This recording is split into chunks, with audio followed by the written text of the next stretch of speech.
काजल, काजल, हाँ? काजल,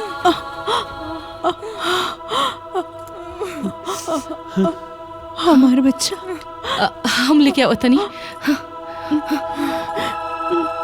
माया। हाँ बेटा, तू रोवा मत बेटा, सब ठीक होई बेटा। बाबूजी।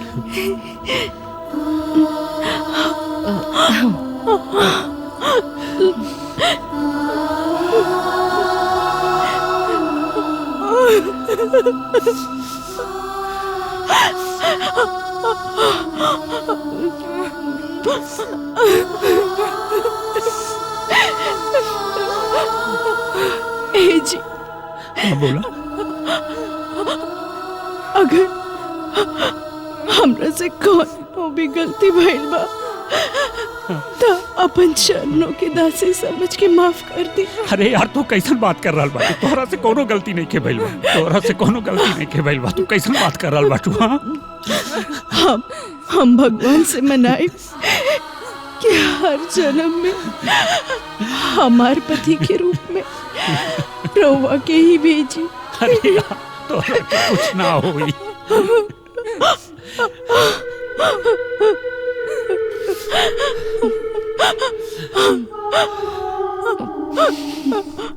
हमार पति के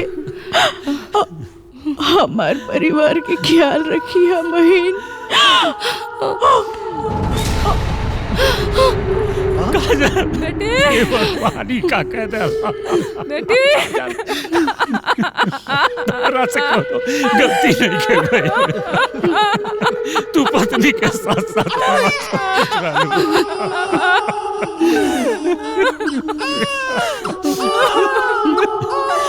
तोहरा से कोनो गलती नहीं के भइल।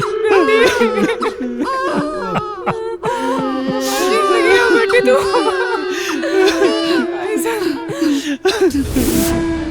चुप हो जा बहन। काहे से कि तू हमार हो ना। रहुआ जाए आराम करी और उनकर ख्याल रखी।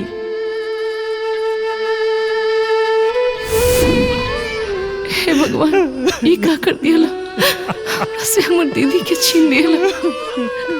कोना गलती के सजा दे देला।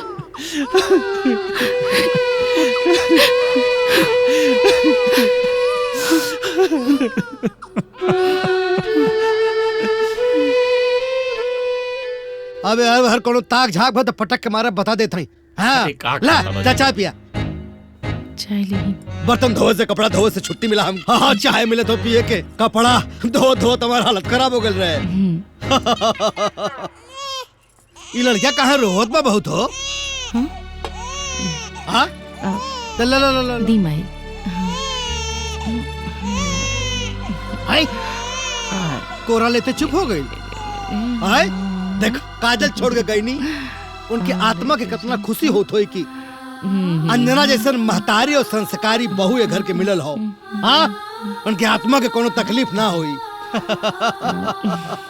लेकिन एक बात का डर हो कि अगर ये चाल के चक्कर में कहीं फिर से सरदार बन गई नहीं तो बहुत बुरा होई।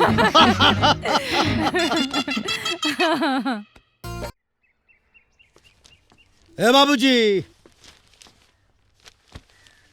ये कहत रहनी हो ब्याह खातिर एगो लड़की देखले बानी।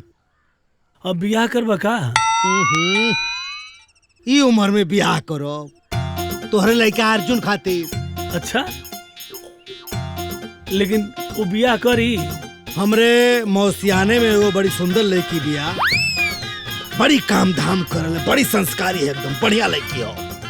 ये तो बहुत अच्छा बा, लेकिन पहले उसे पूछा कि ब्याह करी। अरे मन का बाप करी है का? अरे ना हमारे कहा का मतलब है काहे ना करी। हाँ बतावा घर में एको मेहरारू है? हम लोगन 3 ठो लड़ुआ, बिन घर नि घर भूत कटेरा। घर देखा था एकदम भूत खाना लागत हो, खाना बनाने वाला क्यों हो ना, काहे ना करिए। लेकिन वो बात मानी। ओके तू देखा अर्जुन, ए अर्जुन, तो लड़का इतना सीधा हो, इतना प्यार से बुलावा था अर्जुन आज यहाँ पे देखा। अर्जुनवा ए सारे, ए अर्जुनवा देखा का है का चिल्लाता था, पूरा आसमान सर पे उठा ले बाटा। अब तो हर कान सही हो गए सारे, जब गाड़ी खाया है कहाँ जाता हुआ हीरो बन के? जाता नहीं घूमे घूमे जाता। सुनो बाबू, का लड़की देखे चले के बाद क्या करे खातिर? क्या करा खातिर? तोरे खातिर और क्या करा खातिर? हम बिया हुआ नहीं कर। अरे ब्याह तोहर बापो करिहन का? अरे बाप रे ब्याह तो के करे के पड़ी। हम बियाह नहीं कर। अरे काहे न करबे? देखा तोर बाप करी ब्याह। हे भगवान तो पगला जा। सुनो ब्याह ना करबो। नहीं, नहीं। ये घर का ठिका हम ले ले हैं। पाहुन बन के आयल रहनी, हट्ठाउन बन गए नहीं यहाँ। खाना हम बनाई, बर्तन हम साफ करी, माजा सारे बर्तन तू बनावा खाना, कुल काम करे परी तब पता चली हम जात हई। जाता नहीं। हाँ जात अरे हई। अरे जीजा जीजा जाने जाने। अच्छा एगो हमरो एगो शर्त बा। हाँ हमरो एक शर्त बा। बोला। जौन तू कहवा तौन हम करब। हाँ लेकिन बर्तन और हम खाना नहीं बनाई। अरे सारे यह बर्तन खाना खातिर इंतजाम करत हई तो काले बियाह काले जिंदगी समझ जाई। ठीक बा, जौन तोहर मन करे तौन तू करा। ठीक बा। ठीक बा। ए बाबूजी हाँ चला तैयारी करा। देखा था सार भाग गई। एक जल्दी से कर बियाह करा न तावारा निकरत हो एकदम बता देता हम। हाँ चला बिहान लेके देखे ठीक कहो। बा।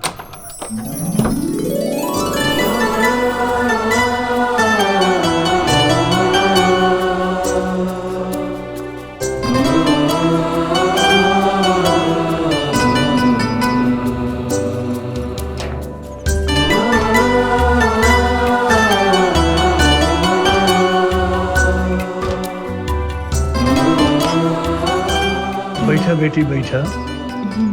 अरे वहाँ नहीं, एक कुर्सिया पर बैठा।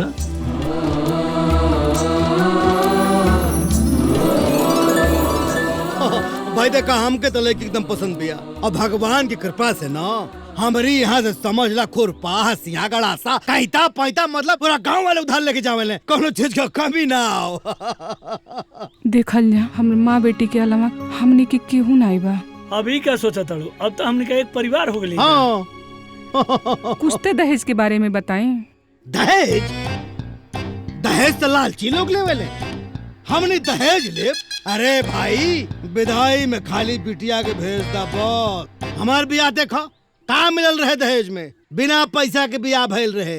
दहेज में खाली ये मिलल रहे तना बड़ा रहले ना। देखा आज कैसे गबरू जवान हो गए हुए। बियाह बिना दहेज के होई तो हमके तो लड़की पसंद बा।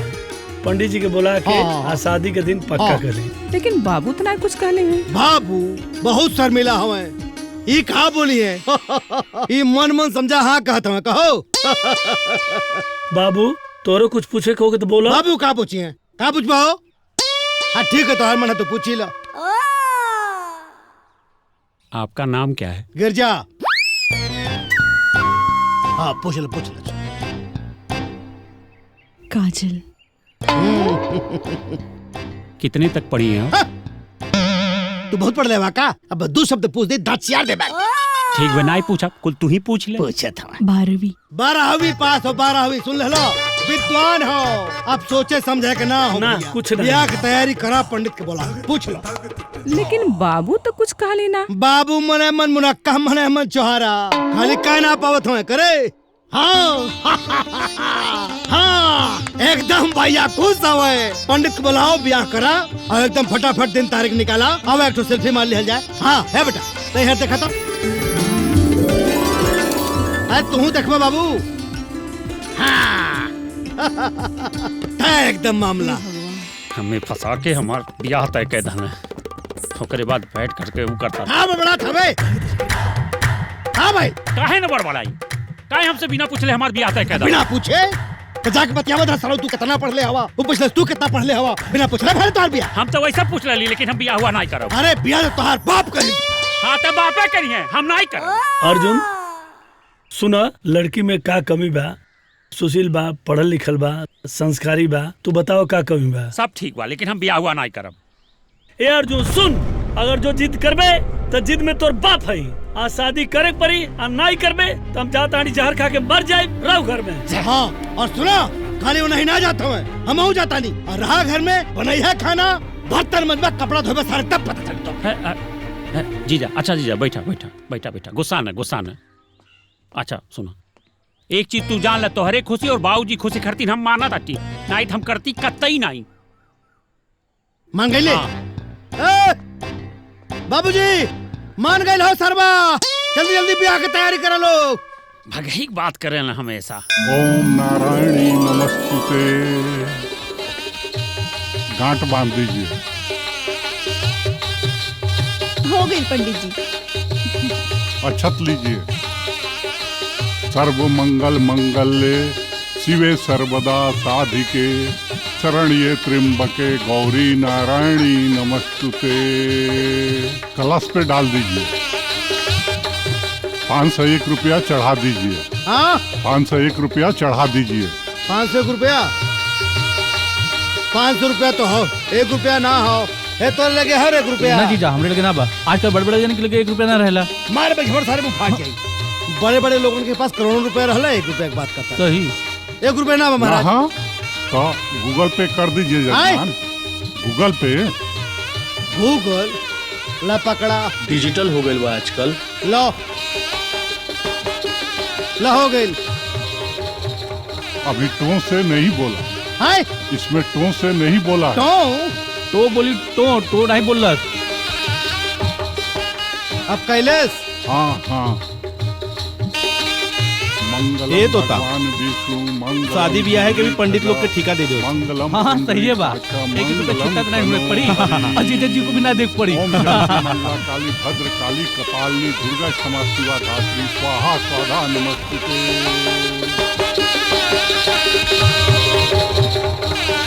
ये अक्षत लीजिए। 1001 रुपया गूगल पे कर दीजिए। हाँ लवट्टू से बोलाई।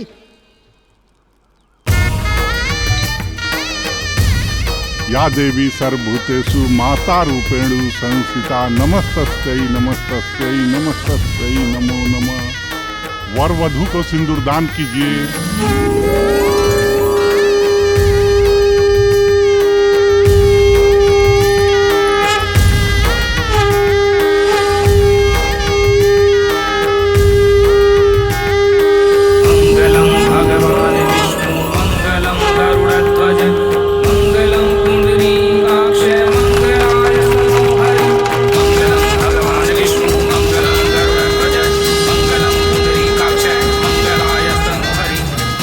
वर वधू को मंगलसूत्र पहनाएं।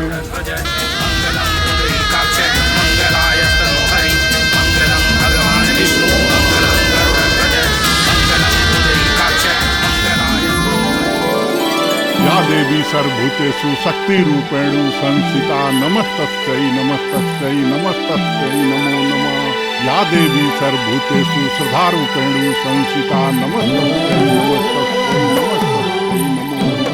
विवाह संपन्न हुआ। हाँ आवा आजा लोग। हम आपसे एगो बात कहल चाहता नहीं। हाँ, कही। शादी हो गई, विदाई होता, अब आप अकेले हो जाए।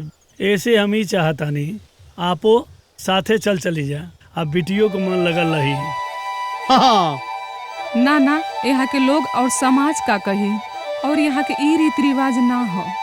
अरे भाई ये रीति रिवाज क्या बनौले? ये सब हमने के बनावल है ना। पहले घरे के लोग खाना बनावत रहले ना, अब बहरे के लोग खाना बनावे आवेले। अब बतावा का हुई?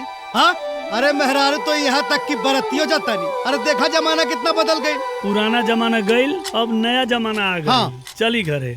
जैसा आप कहीं। अरे देदा भाई देदा। हाँ दे दे। हाँ? भगवान के नाम अरे सब तू देखत रहला, छुट्टा ना रहे, प्यार रुकत रहला। अरे दे दो छुट्टा ना बता कोई बात नहीं, गूगल पे कर देना, गूगल पे। अरे सारे डिजिटल भिखारी हवे कारे तो हने। अरे तू दे चल इधर। हाँ दे दीदी हम हो गए। हाँ तो ठीक है, 4 आना तोड़, 8 आना तोड़। 4 आना बस हो गए। थोड़ा सा दिया जा। अरे का आदमी है सब, यही तो हमरे से बड़ा भिखारी। हाँ सही कहा।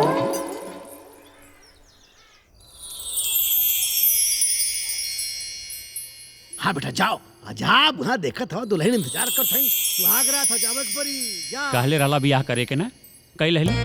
अब हम कुछ नहीं करब, सुहागरात ना मना। पागल वागल हवे कारे साथ मार मुंह फट जाई तो जो अंदर नहीं जाई। कान जेबे पैसे। हाय हाँ जा, काहे खड़ा बारे? जा सुहाग रात मनावा। सुहागरात नहीं मनाई। सुहाग रात तय का तोर बापो में नहीं है का? तू काका करत हवा बतियावा हम है काका या करता जा महाराज जा ऐसा लड़का है खानदान में मिल गया। जान मारा तो हर मुंह फाट जाई। जा अंदर। तू है कह के हमें परेशान करेला। हट चल हाँ। चल हट।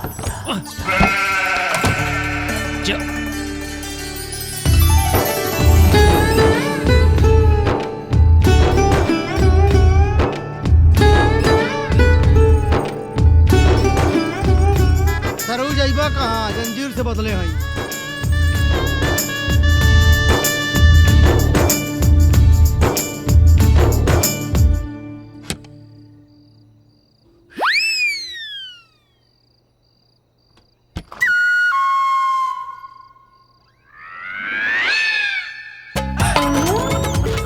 सार पे 3 आदमी जाके खड़ा हो के सार जैसे बुत बन के खड़ा है। अब मैं बताओ हट हट खड़ा क्या है सारे? वॉचमैन नहीं करे खातिर भजनी हो। मुंड महेश खड़ा हुआ करे पागल है कारे? तोर मेहरारू बैठलो जाके बैठ हो जा। चुप हट।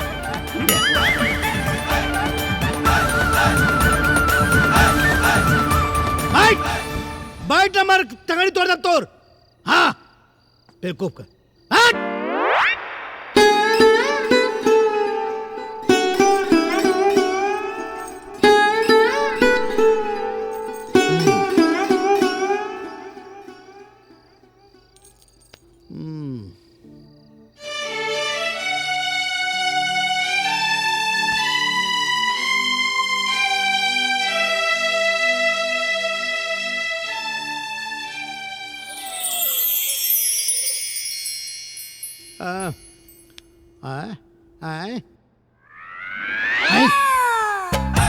अरे सरवा भाग गइल का?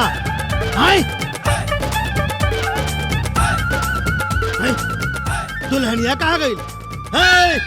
हाँ? सारे तो हवा घोड़ा बेच के दुल्हनिया कहाँ गई? भागल का? भाग गए सारे दुल्हन। चक्की पिसवा सारे। अब का हुई जीजा? जेल जाई बाहर का हुई? सारे तोहरे चक्कर में पूरा खानदान जेल जाई। हे जीजा अब का हुई? कुछ करा जीजा। का करल जाई? जवन करे रहल तोके करे रहल तो सारे कुछ कहबे ना करले भागल मेरा नु। अरे सारा अब का होई रे भगवान? हे भगवान अब बैठ सारा कुल खेला हो गई। अब गईला जेल बेटा चक्की के पीछे के परी पूरा खानदान के। ऐसा मत कहा जीजा। अरे चुप सारे पापी आदमी। अरे भगवान। जीजा जी चाय। अरे गोर लगता है। जुग जुग जिया गोर लगता आई घर का फाटल किस्मत सिया दुल्हन। खूब खुश रहा। हम तो घबरा गए रहनी हो। गजर गजर मुंह देखा तारे सारे। तू कुछ सिखा पिया चाय।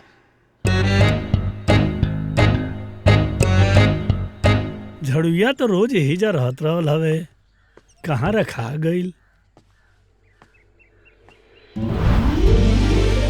घरवा तो आज बड़ा साफ लागत आटे।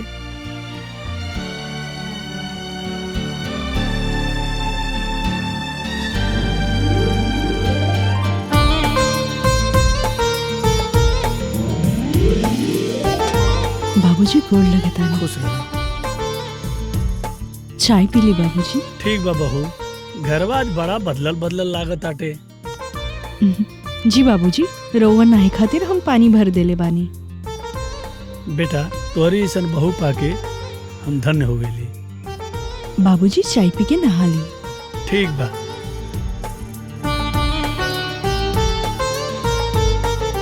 चला भैया तनी बर्तन साफ कर ली।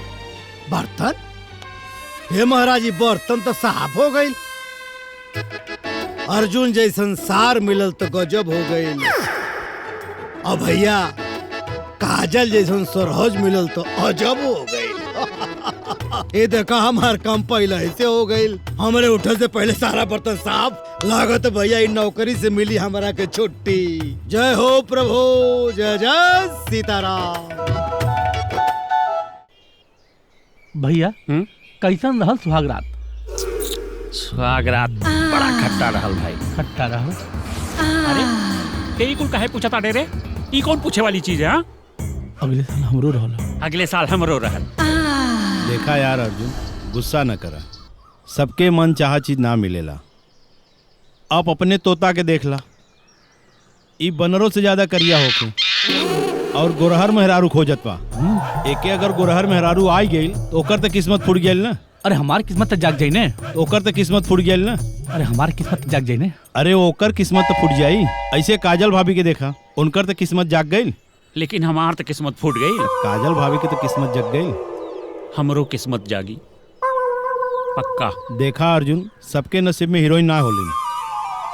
आदमी के तो छोड़ा, हीरो तक के नसीब में हीरोइन ना होलिन। लेकिन हमरे नसीब में हीरोइन बा और हम हीरोइन ला के दिखाई। अरे नहीं, जारी होता हो। हाँ? एक तो तितलौकी ऊपर से नीम डाल चढ़ा के आगे यहाँ सारे आके मत भरम बनौले हवा के का करते हुए हरे। हाँ? अरे हमनी के समझा समझा के तो परेशान हो गई जीजा। और हम तो कह रहे गिर जा जीजा, गिर जा। मारा सारे तड़ाक से गिरबा भड़ाक से हम गिर जाए सारे, हमारा नाम लेता सारे। आए उना कहिला जीजा, हम तो कहिला गिर जा जीजा, गिर जा, गोड़े गिर जा। अरे ए जीजा, ए जीजा, भाग सारे, भाग भाग भाग। मारा चप्पल सारे उधेर दे तो लोग सरऊ ता का करते हुए हरे। हाँ? मेहरारू छोड़ के यहाँ आके हीरोइन ढूंढता रहो। मारब जवन झापड़ मुंह लाल हो जाए तो चल रे, चल रे, चल। भाग। हेलो। हाँ बोला। और बतावा का हाल बा तोहार? हाँ हम एकदम ठीक बानी। और दिव्या कैसन बानी? वो भी ठीक बिया। हेलो। हेलो। अच्छा एगो बात बतावा, जीजा जी पास में बाड़े का? ना।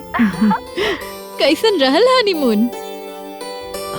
हनीमून ऊ का होला? अरे सुहाग रात।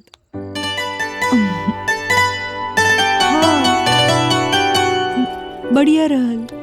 हेलो, ई बतावा जीजा जी कुछ ज्यादा परेशान तो ना कइलन तो के? हमकी का मालूम? जीजा जी तोरा लगे सुतल रहे कि ना?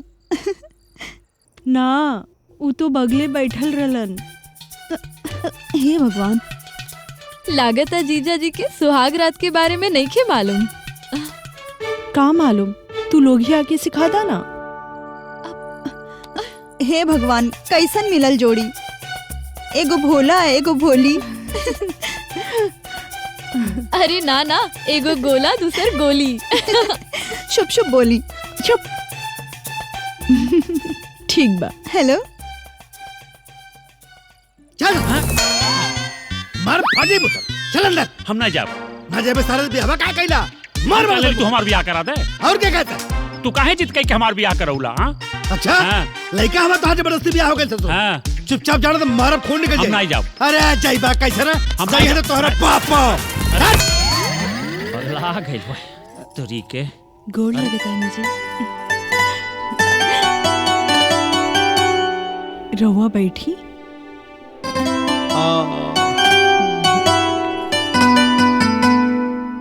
वहाँ सुत जाई जी। हमरा गोड़ दबा देता नी जी। ओकर जरूरत नहीं खे, हम सुत जाता थी तू सुत जा ना तो हम उठकर रात भर सूते ना दे।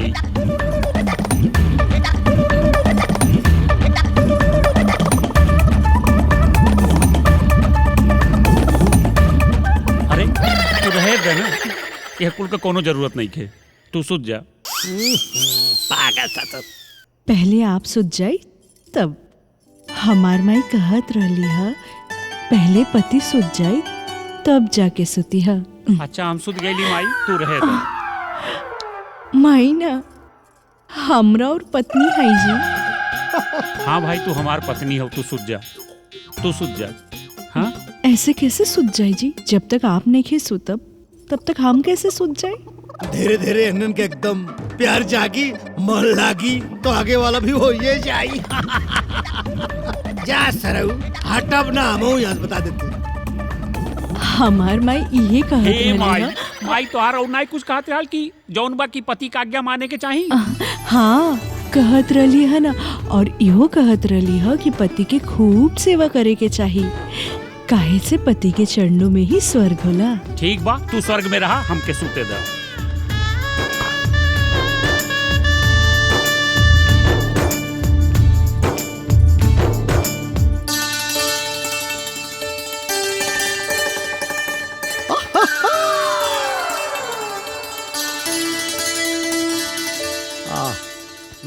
हेलो,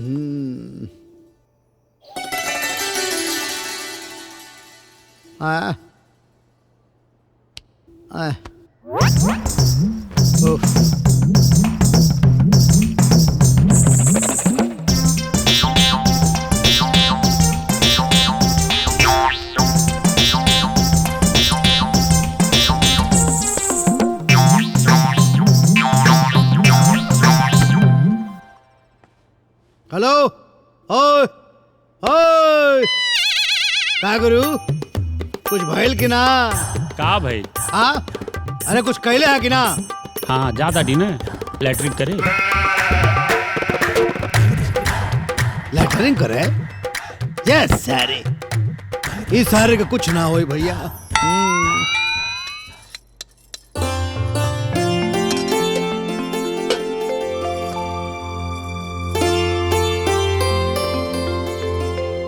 अरे बहू जी, लाओ खाना हम लेके जाते हैं। हाँ ठीक बा ठीक बा।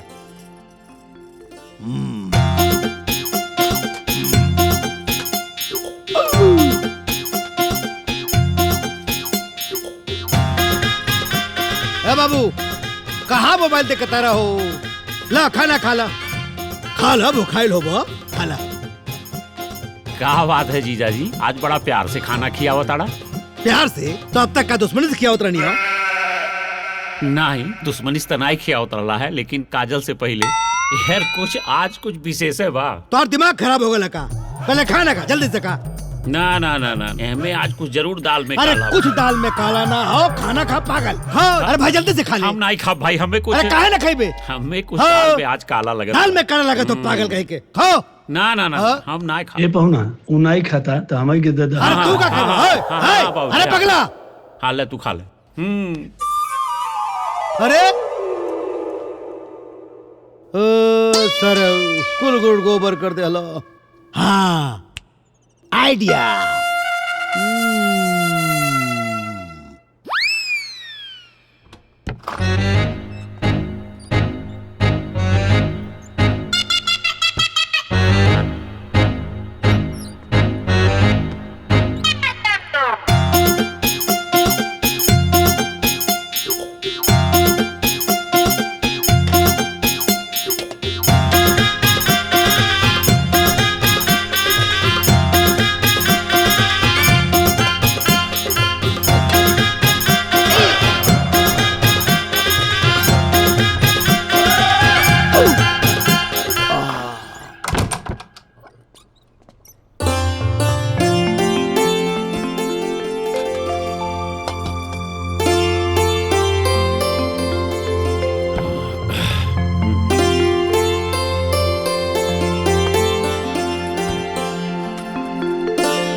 और नौकरी लग गए हो और बिहान जाके नौकरी अपन ज्वाइन कर ला। कैसा नौकरी? कैसा नौकरी मतलब? हाँ माने तो का नौकरी नौकरी होला? सरकारी है कि प्राइवेट? अरे सरकारी या प्राइवेट का नौकरी कोनो मतलब ना है। नौकरी मतलब नौकरी। हम अतु नथु नौकरी ना करब। डीएम कलेक्टर के नीचे तो हमार काम है। हाँ कलेक्टर तो तू बनिए जाता हुआ बुढ़ाई बेला पे तू कलेक्टर बन जाइबा। अरे तू भैया बस चालक बन जा, ड्राइवर बन जा, खलासी बन जा, यह बड़ी बात हो। फेल हो था इतना साल से ससुर कंडक्टर कलेक्टर बना था। सुना अर्जुन, तू कोशिश कर प्राइवेट नौकरी कर तो ले, काहे से तोरी कपार पर एगो बोझा रखा गेल बा। के बोझा रखली से? तू ही दू जनी रखला है ना, त झेला हम का करे? अरे हम बोझा के जिम्मा लेता नहीं, लेकिन तू अपन बोझा संभाल। एक मिनट बाबूजी, इधर गधे हवे का? इतनी बढ़िया नौकरी हो, कुछ करे के ना हरे, खाली बैठे को बस ये समझ ले कि ते सरकारी विभाग का अधिकारी हवे, खाली पैसा गिने के हरे पगला। अच्छा। और सुन, तोर क्वार्टर का भी इंतजाम हो। क्वार्टर? मार में फाट जाए क्वार्टर। दारू ना, क्वार्टर मतलब कमरा। तोरे रहे के इंतजाम में बगलिए बा। आराम का नौकरी है। आप कहा था खाली पैसा गिने के हरे? खाली बैठ के करे बस। ठीक बजा आप। हाँ, कहा जाते तनी आवत है हम। लौट के आओ, बहन जाए को तैयारी कर। ठीक। जाओ भाजी, हम समझाते हैं, तू चिंता बिल्कुल मत करा। अब घोड़ा गाड़ी सब मिलल बा। घोड़ा गाड़ी? हाँ हाँ। गाड़ी तो समझ में आओ, तो घोड़वा क्या करवा, युद्ध लड़वा का वहाँ? चुप ससुर। हे, एके समझाओ रे, घोड़ा गाड़ी का मतलब होला? जब तय 10 पास कैले होते तब न MA BA CA कैले होते। हाँ, तू तो पढ़ के लेढ़ा लगा दिला ना, जब देखा तब बेइज्जती करता रहला हमार। समझा दे के झाड़ू लगाए काम दे दिया। हाँ भैया ठीक बा, जब वहाँ वैकेंसी खाली हुई तुरंत हम फोन करके तू सबके बुला ले। अच्छा ठीक, चला तारी ले जा छोड़ दे भैया के। 150 किलोमीटर हम ना जाम छोड़े, बस में बैठा के चला है। कहीं जाएगा का तो की मलिया से मिले जाएगा। मलिया तो हम मिले तो जो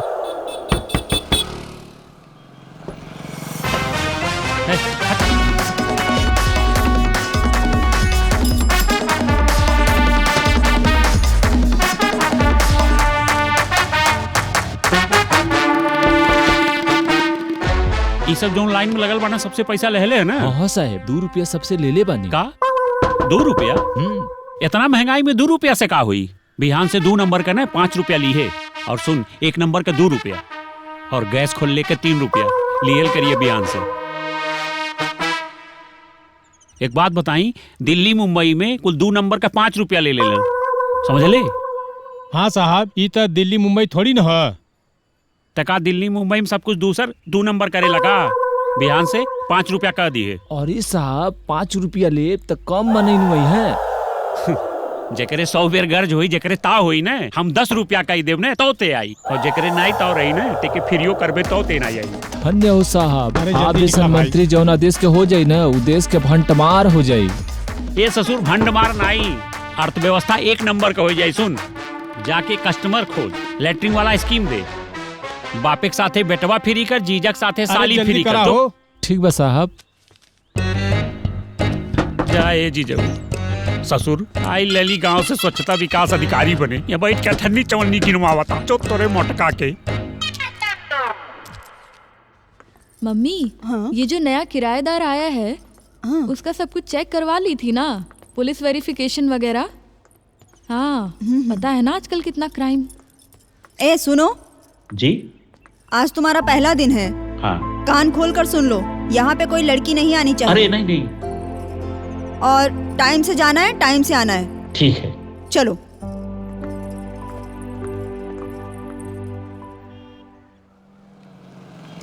ए भैया भैया 2 मिनट करो करो का। अरे दादा, बस 2 मिनट में पूरा कहाँ से आ गई?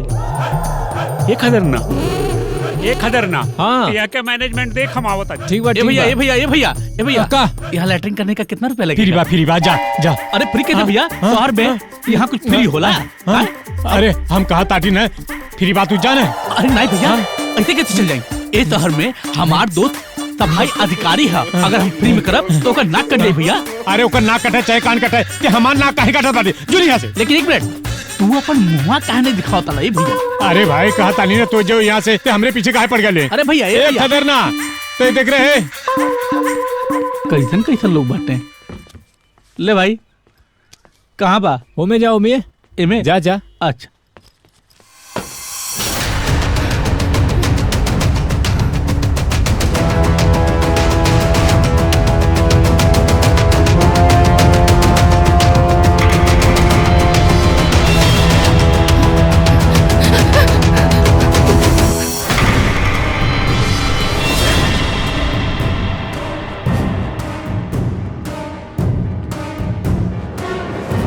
इधर से कोई लड़की गई है क्या? ना, चल उधर गई होगी। हाँ चलो।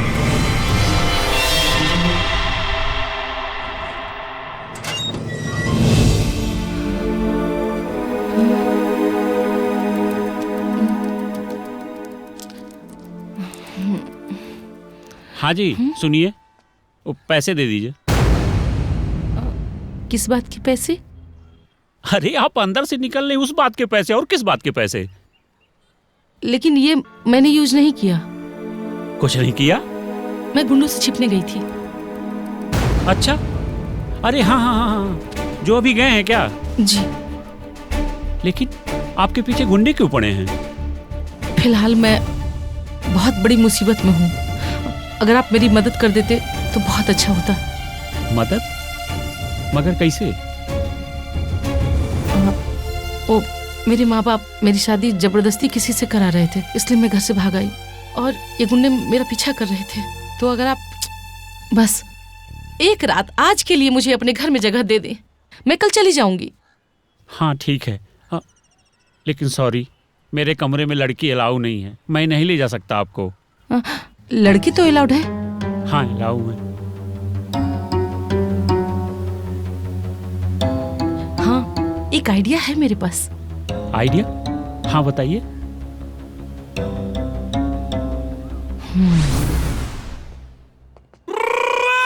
ये कौन है? ये हमारा दोस्त है। क्या नाम है? ओ जी, अंजना सिंह। अंजना? अंजना सिंह? अंजन सिंह, अंजन, थोड़ा लैंग्वेज प्रॉब्लम। सरदार जी। क्या काम करते हैं? हाँ, घर में रहते जी। घर में तो सभी रहते हैं।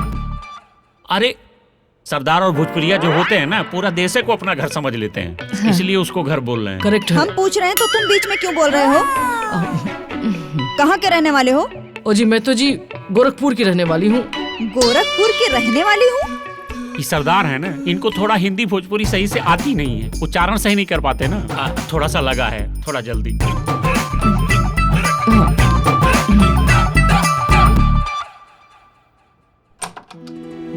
आओ बैठा।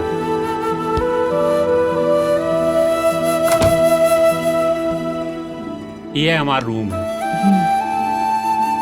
बहुत अच्छा बा। अच्छा, चाय वगैरह लाई? हाँ ना, चाय पानी तो बस हमरा के कुछ कपड़ा मिल जाए तो हम ये कपड़ा बदल लेते। हाँ हाँ, बाय ना हमार लेके आओ तनी। हाँ।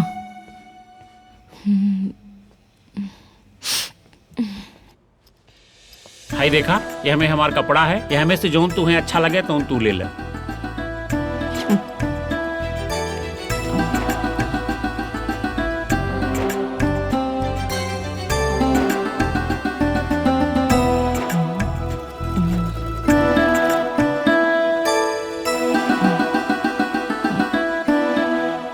ठीक रही ना? ठीक बा, बदल ला। ऐसे कैसे बदलेंगे? काहे? रउआ सामने बदलब का? अच्छा अच्छा अच्छा, हम यार मुंह घुमा ले ताटी, तू बदल ला। ना ना,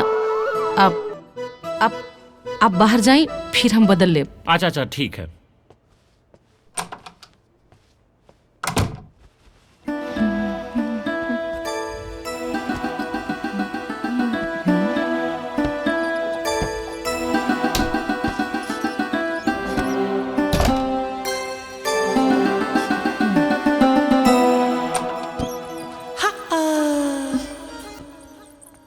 सत श्री अकाल पाजी। जी सत श्री अकाल जी, सत श्री अकाल। तुसी ना बड़े सोहने लगदे हो। थैंक यू जी, थैंक यू। रब दी सौ, इन्ना सोहना मुंडा कदों वेखिया ही नहीं। मतलब आप कहना क्या चाह रही हैं? मैं सच कह रही हूँ, मैनू तेरे नाल इश्क हो गया सी। मैं कुछ समझा नहीं, आप क्या बोलना चाह रही हैं? आप सरदार हो फिर भी आपको पंजाबी नहीं आती है? वो क्या है ना, वो बचपन से ही ना मैं गोरखपुर में रहा हूँ, तो बस भोजपुरी और हिंदी आती है, पंजाबी नहीं आती। कोई बात नहीं, मैं हूँ ना, मैं सिखा दूंगी। ये मेरा फोन नंबर है, कॉल का इंतजार रहेगा। बाय।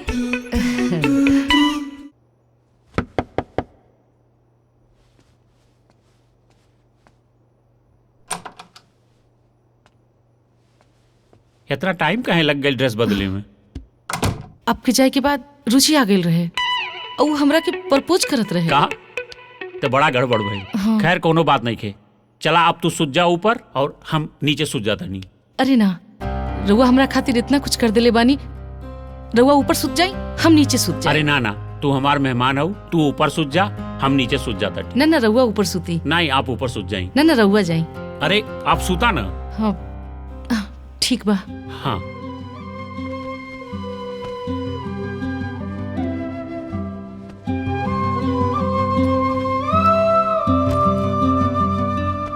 ली तकिया ली।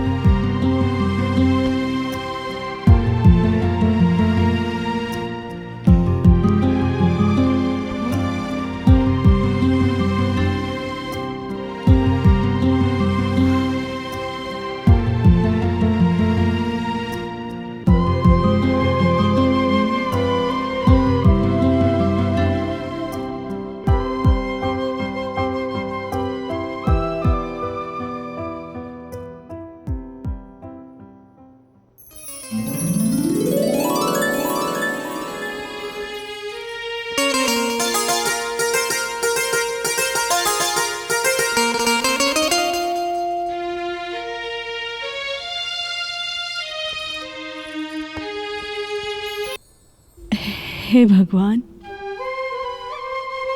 हमरे पति के खुश रखी है, उनके खूब तरक्की दी है और उनकर हर मनोकामना पूरा करी है। भगवान ऐसा कुछ करी ना कि आज हमार फोन जरूर उठा ली।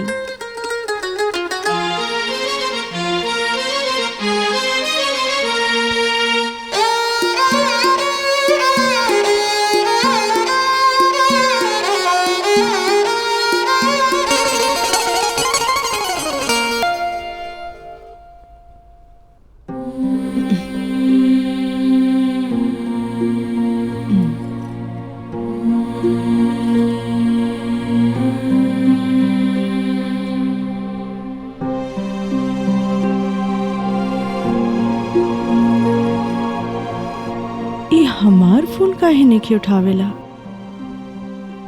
लागता कि कहीं बिजी हुई है। कौनो बात ना, कल फिर से कोशिश करब दोबारा।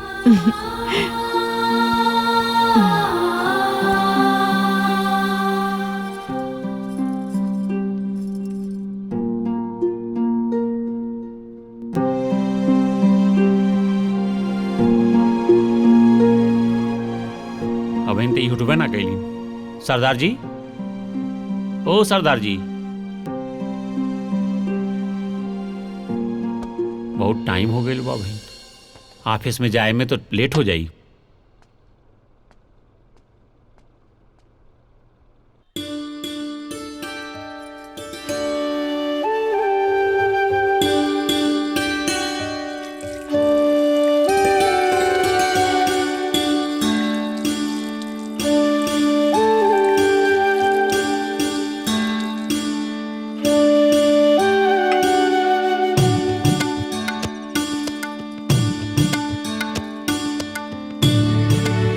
हे भगवान जी, हमरा पति के सुखी रखी है, उनकी तरक्की दी है, उनका हर मनोकामना पूरा हो। जय भोलेनाथ।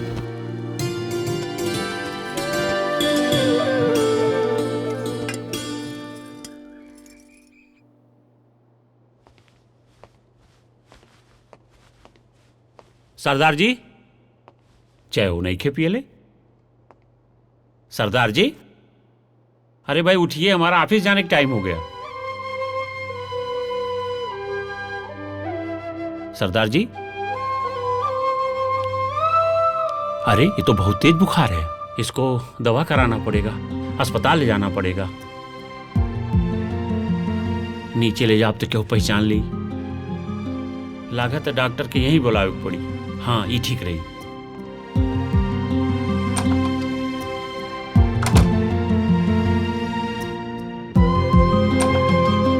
आई डॉक्टर साहब। सरदार जी, हाई उठा तो, हाई देखा डॉक्टर साहब आइल बटा।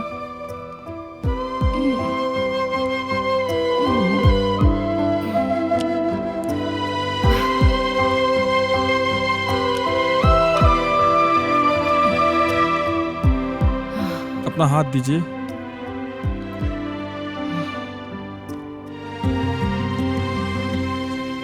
देखिए इनको बुखार बहुत तगड़ा है। अच्छा। और हमें इनका ब्लड टेस्ट लेना पड़ेगा। हाँ हाँ लिख दें डॉक्टर साहब।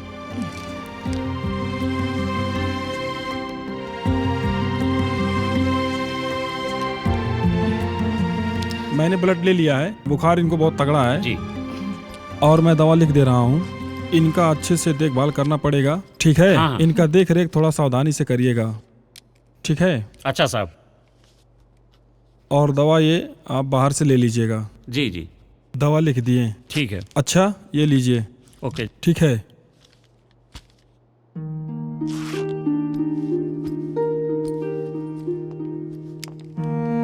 ठीक है, हम अब दवाई लेके आवत नहीं, ठीक बा?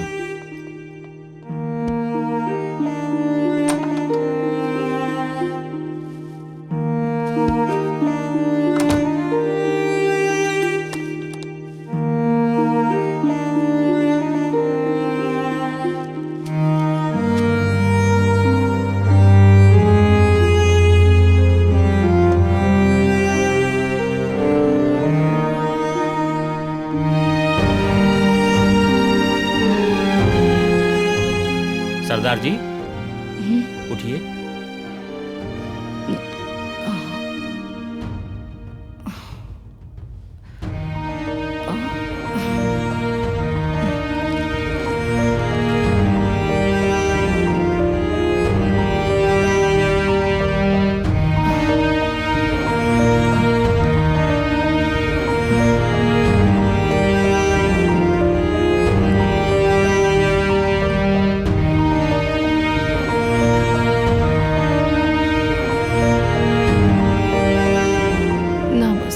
खालन आए तक कमजोरी आ गई, दवाई भी खाए वो ना। अच्छा ही खा ले, खाली चाय पियो। अच्छा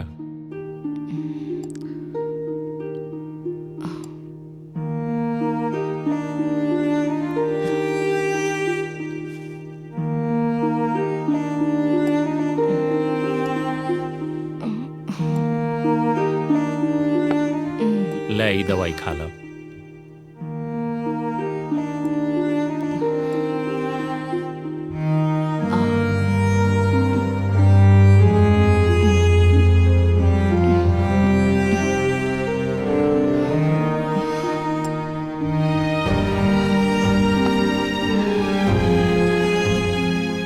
अब तू आराम करा। हाँ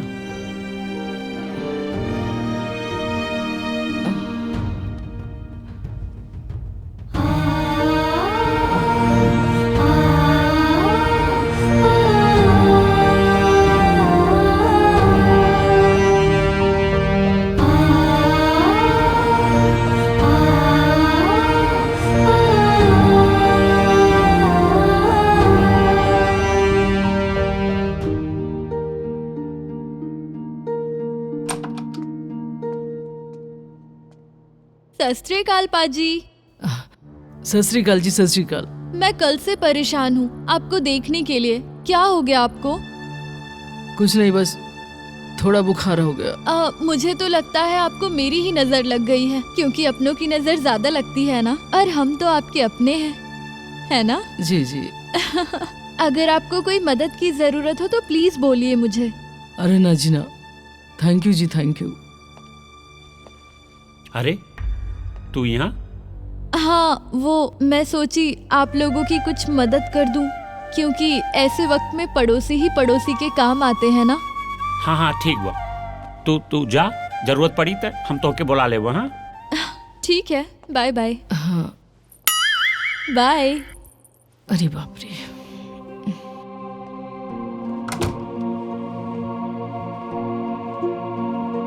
ले तू कुछ खा ले।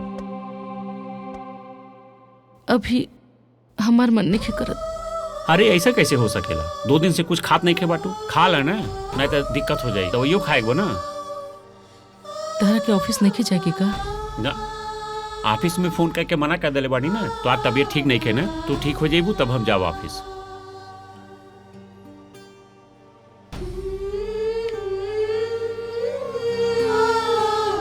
का भाई ऐसे का देखा दारू? तार घड़ी? हाँ वो लगा तो कहीं गिर गई लू। हमके मालूम बा कि घड़ी बेच के दवाई लेनी है, तोहरा के तो झूठ भी बोले नहीं की होत। अरे तू काहे रो ताड़ू? कोनो परेशानी बा का? कोनो दिक्कत नहीं की, लेकिन तू हमरा खातिर इतना काहे परेशान हो रहल बड़ा? इतना सब कुछ हमरा खातिर काहे कर रहल बड़ा? आखिर हम तोहर का लागिला? तू हमार दोस्त हो और दोस्त में कोनो परेशानी नहीं के। खा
रुआ रात भर सुतनी नहीं का?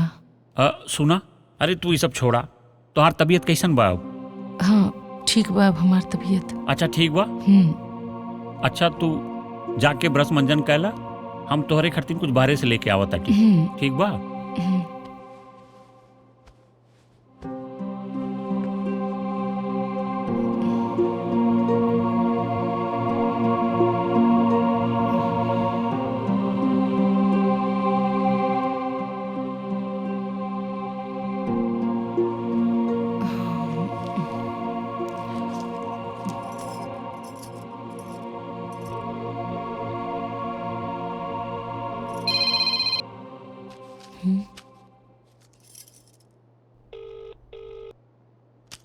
केकर फोन आ रहल बा?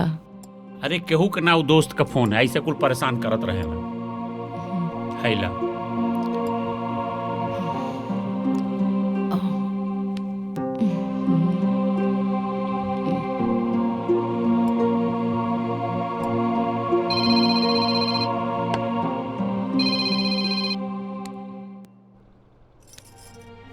ये हमार फोन काहे नहीं उठाविलन? कहीं हमसे नाराज तो नहीं बा? वो हमके तो बहुत याद आवेलन। का उनकर हमारे याद नहीं आवत?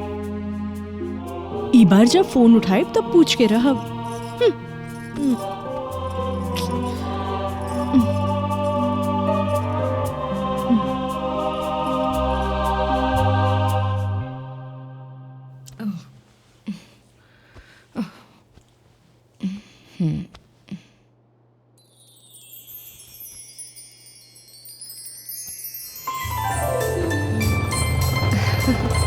बहुत ही सुंदर जगह बा।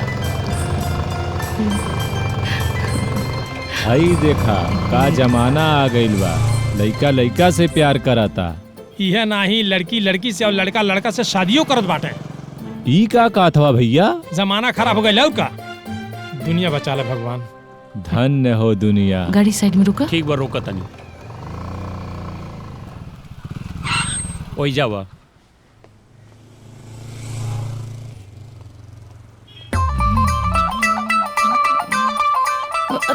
अरे आइए पाजी, आप भी कर लीजिए।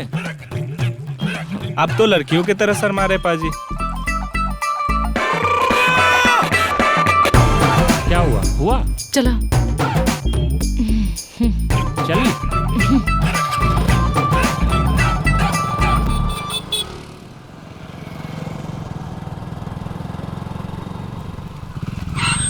जा वहीं जा। वही जा। हाँ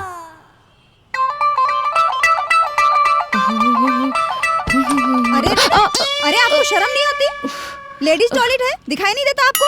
जाइए यहाँ से। सॉरी सिस्टर, गलती हो गई। बहन जी जल्दी निकलिए, चलिए। का भाई दिमाग खराब हो गया। जेंट्स वाले में जाओ तो उनको दिक्कत, लेडीज में जाओ तो उनको दिक्कत। अरे हम सुसु करने कहाँ जाए? अरे बैठो, गुस्सा मत। तो खुले में लेके चलो जंगल में। चलो जल्दी। अरे नहीं बैठो, तो यही कर दूंगी। चल रहे चल रहे। हाँ चलो। चाचा एक पाव भांग वाला पेड़ा दे दी, बढ़िया वाला। देता नहीं।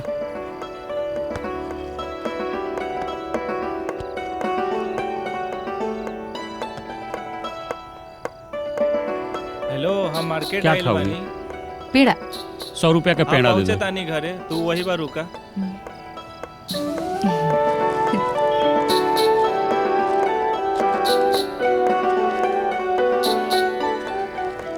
अरे मर्दावा, तू घरे रुका, हम तोरा खातिर अच्छा चीज एगो लेके आवा तानी। आज खा के ना मजा आ जाई दोनों आदमी के। हाँ हाँ, हम लेके आवा तानी, तू रुका। ठीक है, रखा तानी। हाँ चाचा, पेरवा हमार। अरे बाप रे, अरे दे दा। अरे लगता हमार पेरा दूसरे के दे देला। हाँ। अच्छा, दूसर पेरा हमार दे दा एक पाव जल्दी से, और ये हमार पैसा ले लिहल जाओ। हाँ, भंगिया के पेड़वा देत बन। उहे पेरवा है ना भंगिया वाला हमार। हाँ हाँ, ठीक उहे। है।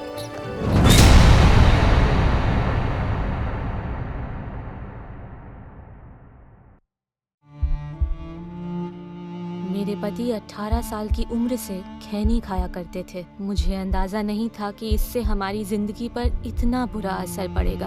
उन्हें कैंसर नाम की खतरनाक बीमारी हो गई है। हमारे घर में कमाने वाले वो अकेले हैं। मुझे नींद नहीं आती ये सोचकर कि भविष्य में हमारा क्या होगा। खैनी ने हमारी जिंदगी बर्बाद कर दी। खैनी, गुटखा, जर्दा, पान मसाला परिवार तबाह करते हैं। तंबाकू आज ही छोड़ें। सहायता के लिए 1800-112356 पर कॉल करें। अध्ययन बताता है कि धूम्रपान छोड़ने के 20 मिनट बाद आपका रक्तचाप सामान्य हो जाता है। कुछ ही दिनों में आपके शरीर में निकोटीन की मात्रा कम हो जाती है और 12 महीनों में हृदय रोग का खतरा भी आधा रह जाता है। लेकिन अभी धूम्रपान की वजह से आप दिल के दौरे के बेहद करीब हैं। बीड़ी सिगरेट का हर कश जानलेवा है। तंबाकू आज ही छोड़ें। मदद के लिए कॉल करें 1800-112356।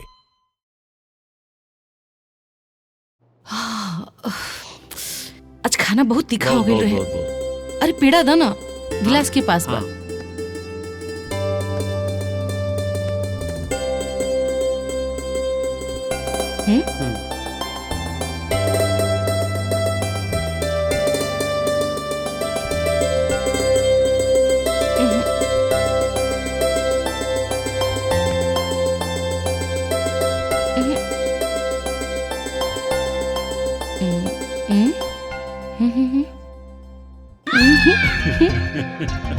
हाँ?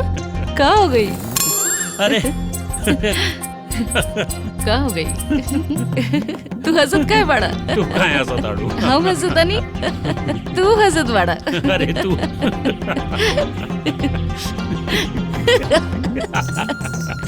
अरे काय हंसत आड़ा? देखो तुम्हार बाल पीछे से ऐसे खड़ा बा।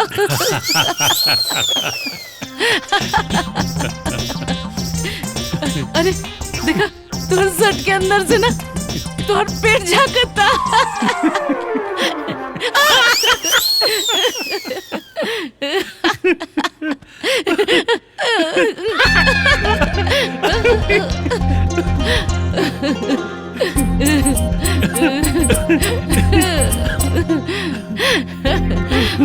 पेड़ा तो बड़ा अच्छा रहे।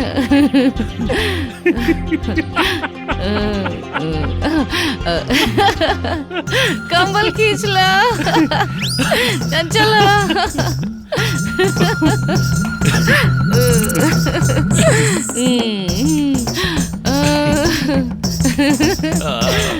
चलो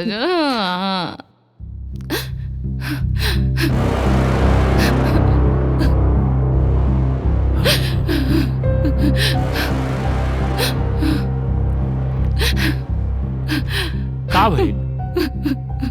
काहे रोत? जैसे जैसे तोहरा के कुछ मालूम नहीं खे। अरे हमरा के का नहीं खे मालूम? शाम रात में तू हमरा संगे का कइला? अरे हम का कइलिए तोहरे साथे? रात में तू हमारी इज्जत काहे लूट लेला? अरे हम केकर क्रिया खाई? हम ऐसा कुछ ना कइलिए। इतना भोला बनने के कोनो जरूरत नहीं के। आखिर तू हमरा साथ ऐसा काहे कइला? हाँ देखा, हमसे गलती हो गई, हमके तू माफ कर दा।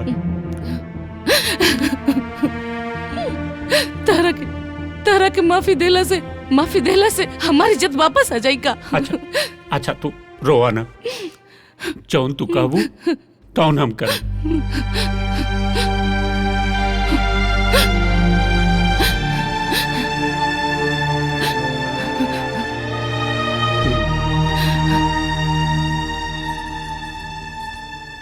हे भगवान, आखिर का हो गइल बा?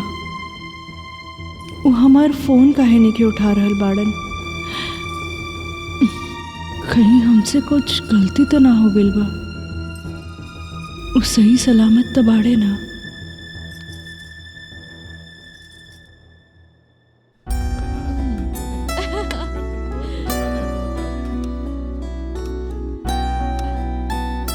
एगो बात कही? हाँ बोला।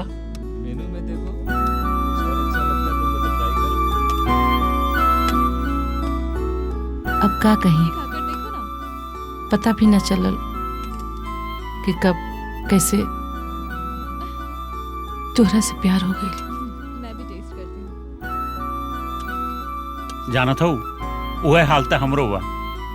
हमार सपना रहल कि तोहरे जैसन कोनो परी मिले, और हमके का पता रहल, हम तो कोनो सपना में भी ना सोचले रहली कि हमरे किस्मत में तू आ जाइबू। यकीन ना होता।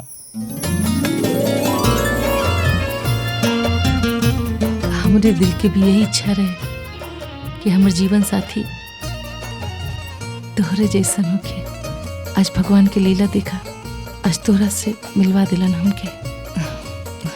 तबे तो लोग कहेला भगवान जौन करेला वो अच्छे करेला, और देखा हमके तू मिल गेलू। हाँ।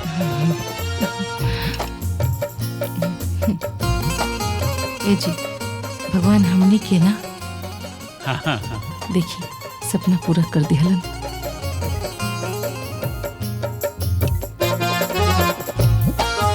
तब सोचत का बानी आप तो खुश बनी ना? अंजना, जानत हो तू, हमू तुमसे यह कहल चाहत रही, तू हमरे दिल में बाड़ू। हम तुमसे बहुत प्यार करीला। I love you. ए भगवान, ई कैसन सपना रहल? वो ठीक तो बाटन ना? का करी? हमार मन बहुत घबरा रहल बा। फोन करके देखता नहीं।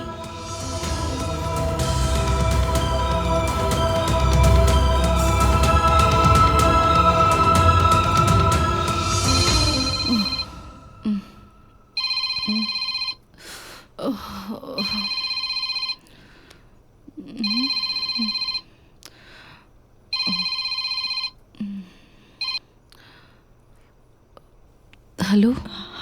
हेलो, गोड़ लगतानी जी। कौन बोल रही हैं? आपकी पत्नी काजल। हमके भुला गई नी का? पत्नी काजल? कौन? हेलो हेलो, कौन? Sorry, wrong number.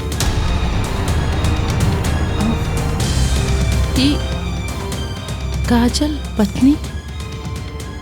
हमरा से कुछ छुपा रहल मानी का? अरे वो ना, वो रॉन्ग नंबर है। Wrong number? अलग अलग आवाज काहे? कहीं गलत नंबर तो ना लग गई?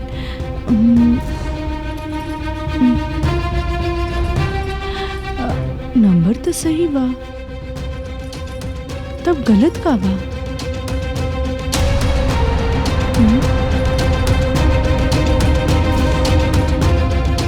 हमरा के शक हो रहल बा।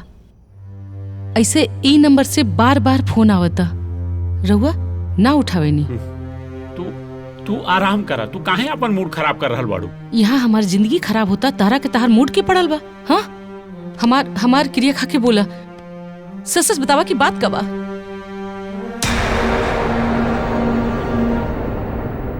हाँ, हम पहले से शादीशुदा बानी, लेकिन वो शादी हमरे मर्जी से ना भइल। हमार बाबूजी हमार शादी जबरदस्ती उनसे करा देले रहने। अरे तो ये बात हमरा से छुपाउला काहे? अरे हमरा के पहले काहे ना बताउला? हाँ, देखा तू ही हमरा के बतावे के मौका कहाँ मिले, और तोहरा के तो पता है बा हम तोहके खोवल ना चाहत रही है। एक तो तू हमें बड़ी किस्मत से मिलल रहलू। अरे किस्मत से हम ना, किस्मत से तोहरा के काजल मिलल बिया। अरे हमार तो किस्मत फूटल बा।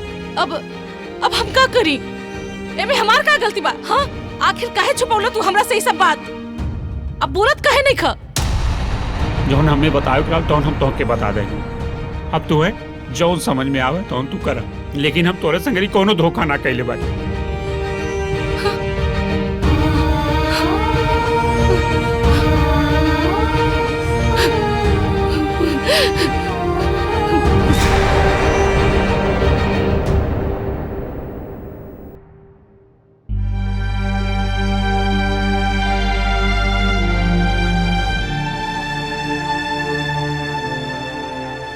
तू कैसे उदास बैठल बाड़ू? हमरा के और पत्नी से मिले के बा। का भाई, ई का कहा ताड़ू? तोरा के पता बा तोरा वहाँ गईले से भूचाल बच जाई। कुछ ना हुई। ई कैसे कहा ताड़ू?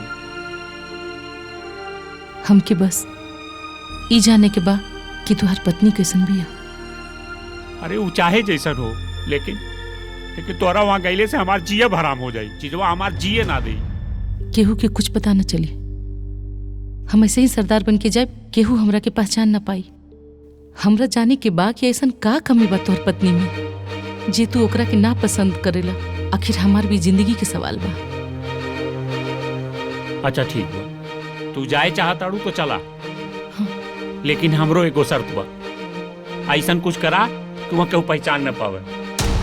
ना पहचाने? ठीक बा, चले के तैयारी करा। कहो बाबूजी, का हार जुनवा बा? कहू दिन से होकर कुछ हाल चाल ना मिलल। हेलो, अर्जुनवा आई हो गई।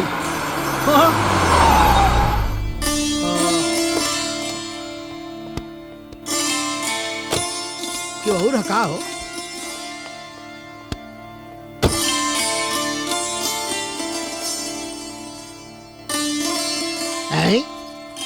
सरदार, ई हमार जीजा जी हम। प्रणाम जीजा जी। खुसरा खुसरा। प्रणाम बाबूजी। प्रणाम माता जी। खुश रह बाबू। खूब जिया, जी भर के अमृत पिया। आई के हा? ओए जीजा जी, ट्विंकल ट्विंकल जड्डी कार, खड़गे राशि इंदवार, 80 तोड़े अर्जुन दयार, अंजना सिंह। अंजना सिंह लड़की है? अरे अरे अरे, अंजन सिंह अजी, अंजन सिंह। ओए अंजन सिंह तुसी सरदार? ओए सस्त्रीकाल जी। जा भीतर तनी आशीर्वाद ले लो। का? अरे अपने मेहरारू के भी तनी आशीर्वाद दे दो। अरे तो के पति ना भगवान ही ने पूजा करे लियो। जो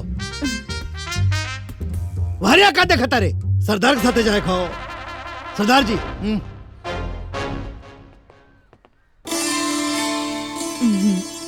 गोड़ लगतानी जी। अरे अरे नाजी नाजी, अरे हम तो आपकी छोटी बहन जैसी हैं। छोटी बहन? अरे सरदार हो ना, छोड़ देवर। हाँ जी हाँ जी। आई आई अंदर आई, पानी पी।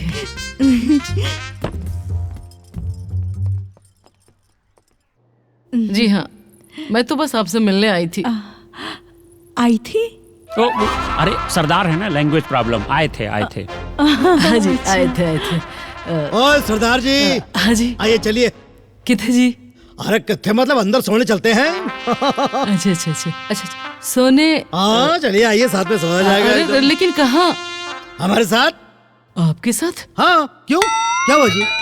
कोई प्रॉब्लम? ना, ये तोरे संगरी ना सुती है। हमारे साथ ना सोए मतलब का है भैया? ये हमरे लगे सुती है। तोरे लगे सोई है? हाँ। अरे सारी तोरे साथ ही सोई है, तोरे साथ काजल सोई? ई तोहरे लगे ना सुती हैं, ई काजल लगे सुती हैं। चुप! मार जवन झापड़ फाट जाए तो मुंह। काजल के साथ काहे सोई है रे? उनके साथ सोवे तो क्या है क्या? हमने के तीनों जने इकट्ठे सुतल जाई। अरे साले शहर में जाके तोरे दिमाग में गोबर भरे हरका शौचालय में काम करत हाँ? सरदार जी कहीं सोई है? ताए सोई बे? आओ सरदार जी, चो आइए ना सरदार जी, आइए ना। सरदार जी तोरे संगरी ना सुती हैं, ई कहीं और सुती हैं, लेकिन तोहरे संगरी ना अरे सुती भैया हैं। हमारे साथ का कांटा चुभता हो सरदार जी। अरे कहानियां सुनाएंगे, मजा आएगा। आ जाओ जाओ। कहा ताटी ई दूसरे कमरा में सुती हैं, अगर बहुत शौक बा तो चला हम तोरे संगरी सुता ताटी। तू सर हमरे लगे सोई बा कि तुम्हारे सोए काम हो? हाँ? सरदार जी आइए चलते साथ में। नहीं, हमनी के तीनों जने इकट्ठे सुतल अरे सारे बार है के बतिया कहते हुए के साथ सोई। कैसे तीनों सोई बेरे? सरदार जी आइए चलिए। इनके दूसरे कमरा में सुता दे ताटी, तू चिंता नहीं करा, जा सुता। ठीक है। सब समझ गए सरदार जी। वैसे आदमी बुरा नहीं हूं मैं। सत श्री अकाल जी, गुड नाइट। तो कहते गिरा के मारा। अरे जा अंजन जी, चलिए आपका दूसरे कमरे में बिस्तरा लगा देते हैं, आप वहां सोइए। चलिए।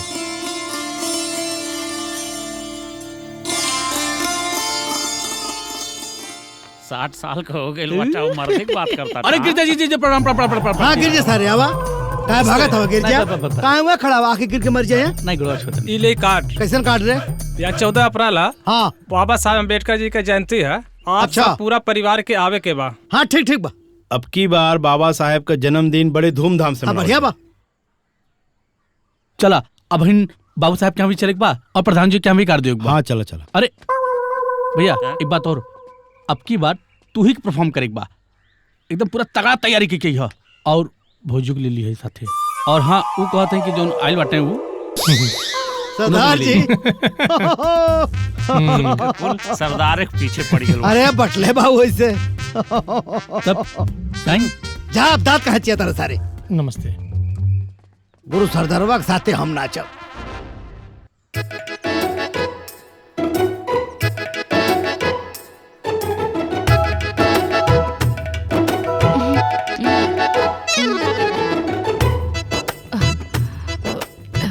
जीजा जी आप? अरे भाई तू जीजा जी कहाँ है? जीजा जी कहाँ है? बोलत तारू। जब से तोहरा के देखले है पागल हो गई, हमारा प्यार हो गया तोहरा से। सही बताओ तनी। जी मैं आपसे प्यार नहीं करती हूँ। मैं आपसे प्यार नहीं करती हूँ? मतलब अब हम तोहरा से प्यार न करीला, और वैसे भी कोनो मर्द आपस में प्यार करेला का? काहे ना कर सकेला? जब जानवर से प्यार करेला, जानवर आदमी से प्यार करेला, तो तू हमसे प्यार काहे ना कर सकलू? हम तो से बहुत प्यार करीला। वैसे हमारे मेहरारू के मारे 20 साल हो गई, तब से हमरा रुआ है, हमरा के प्यार नसीब ना भइल। तहार मेहरारू मर गई, एमे हमार कौन दोष बा? नहीं तहार कोनो दोष ना हो।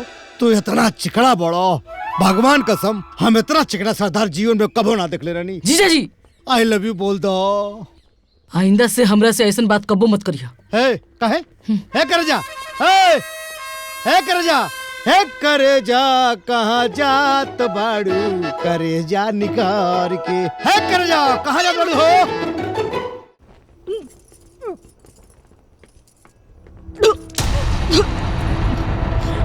का हो गइल बेटी? का भइल? का हो गइल हो? हाय पता नहीं। हाँ 1 मिनट। हेलो हाँ डॉक्टर साहब, तो जल्दी आओ, तो देखा बहू की तबीयत खराब लागत था, जल्दी आओ। हाँ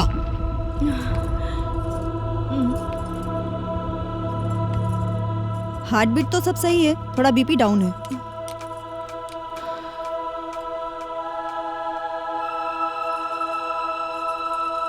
चलिए डॉक्टर साहब आपके हम छोड़ दें। आई कल रिपोर्ट दे दूंगी। देखिए हाँ। आपकी बहू माँ बनने वाली है, थोड़ा उसका अच्छे से ख्याल रखिए।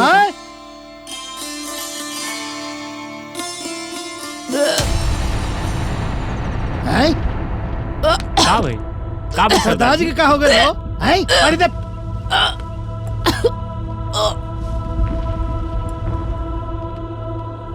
क्या सरदार जी का हो गई? और दिन भर घूमा टक टक टक टक टक बगीचा में। हाँ लू लग गई होगी। तो देखा डॉक्टर साहब, देखा तो। हाँ ठीक है, एक बार चेक कर लेती हूँ इनको भी। हाँ अब देखा इनकर। वाह सरदार जी। ऐसे पकड़ के रखिए। सरदार जी का खून बहुत पतला है। लू लग गई होगी।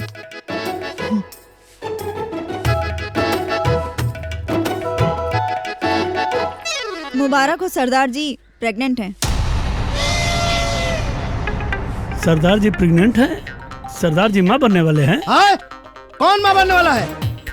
सरदार जी। सरदार जी प्रेग्नेंट हो गई है? ये कैसे हो?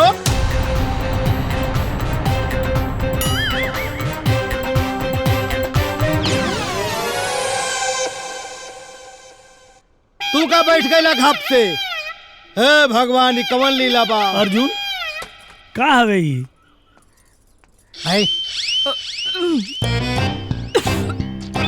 ई का होता? हाँ देखा यार खेला हो गई। अरे साला पूरा घर में प्रेग्नेंट होता का? कि का हो गया भगवान, समझ में नहीं होता है घर में का हो गइल बा। यार कोनो खेला भइल का?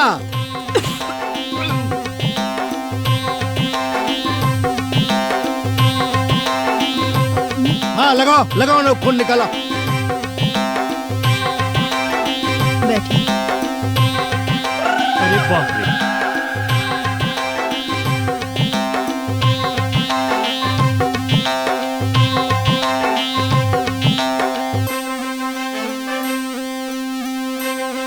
कुछ समझ नहीं आया का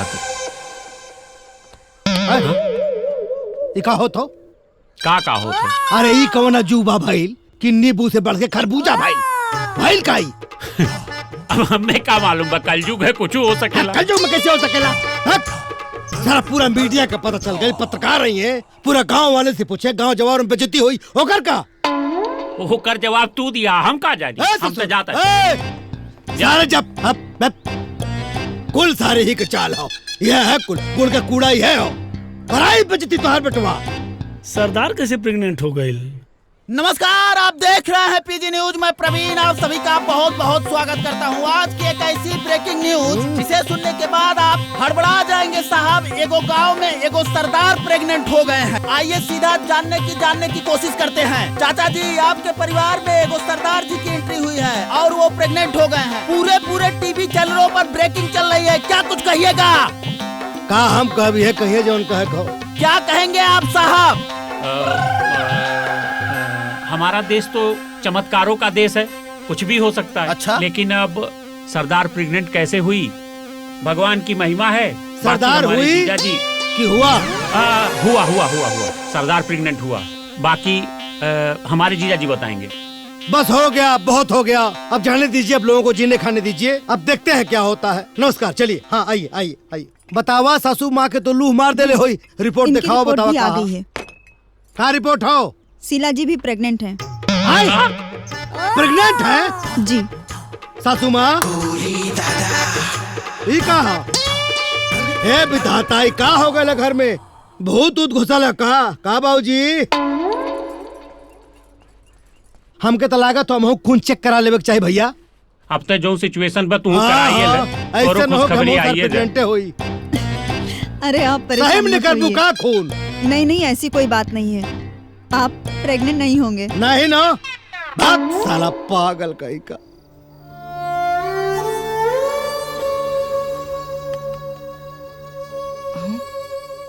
कैसे बाड़ू तू? कितना दिन हो गए तो हमसे मिले के मौको ना मिले, और तू माँ बने वाली बाड़ू तो के हम बधाइयों ना दे पौली।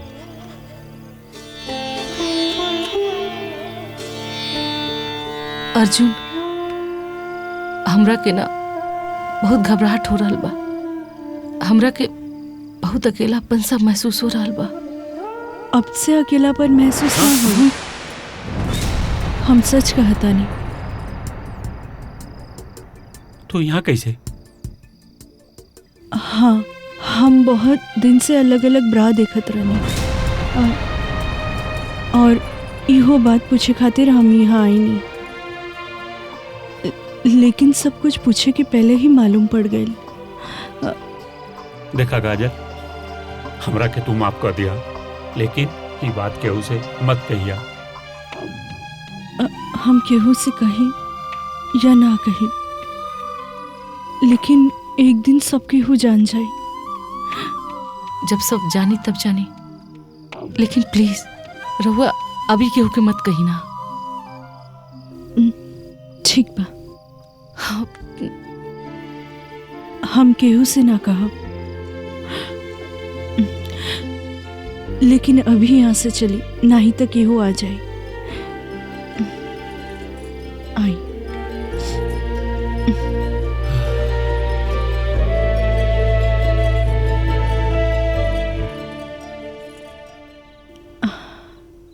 रहुआ बहुत किस्मत वाला बानी जे रहुआ के इतना अच्छा पति मिलल बा। हमसे ज्यादा किस्मत वाला था आप बानी, जे आपके इतना प्यार करे वाला पति मिलल है। हमार पति? अरे हमार किस्मत में कहाँ पति लिखल बा। हम तो बस राधा बन के रह गई नहीं। देखी, हम प्यार करेलन उनके और वो प्यार करेलन आपके, और आप प्यार करेलिन उनके। हमार प्यार तो एक तरफा बा, लेकिन कोनो बात नहीं है, उनकर खुशी में ही हमार खुशी है। अरे का बात है, तू सब यहाँ का बात कर रहा बाड़ू? कुछ ना, बस ऐसे ही। आप दोनों जनी बैठी, हम कुछ लेके अरे आवत ना, तानी। तू बैठा ना। ना जी।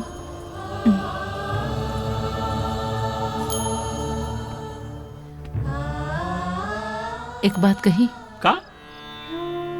रउआ सच में बहुत किस्मत वाला बानी जे रउआ के इतना समझे वाली और इतना प्यार करे वाली पत्नी मिलल है।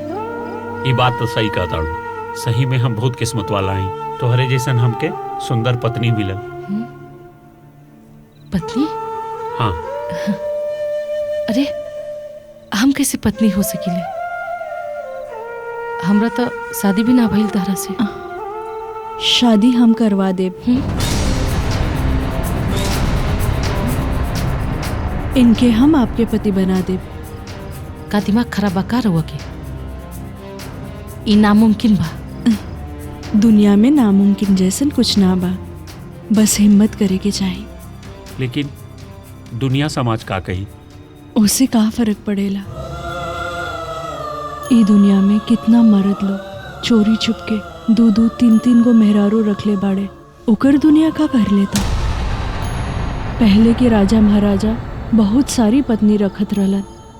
राजा दशरथ के भी 3 पत्नी रहे, तका उनकर प्यार कम हो गए। लेकिन उस सतयुग रहे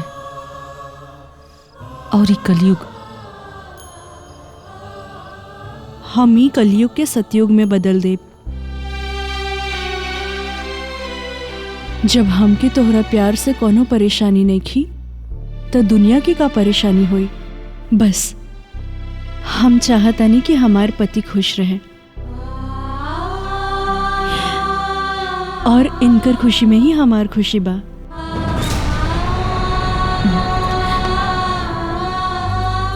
रवा लोग चाय पी, हम खाना बनावे जाता नहीं। आज से रहुआ कोनो काम अकेले ना करबे, हमरा और के हाथ बटाई। रहुआ से एगो बिनती बा, आज से रहुआ अपना दासी समझी हमके। दासी ना, बहन, हमार बहन।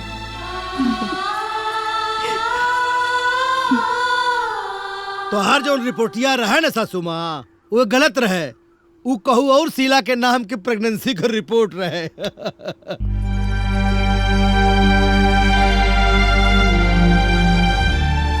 बाबूजी, हाँ? हम रवा लोग से कुछ मांगल चाहता नहीं। का मांगल चाहता हूँ बताओ, हम दे तो के। बिल्कुल, सारा कतराई मांगू तू हो दिहल जाई, मांगा ना।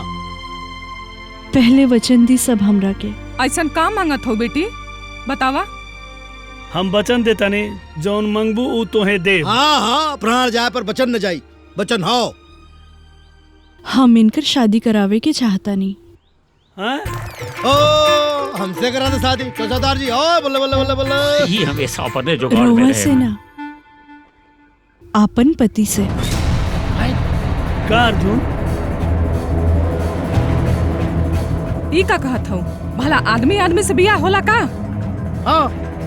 ये आदमी ना माई, ये औरत है। औरत?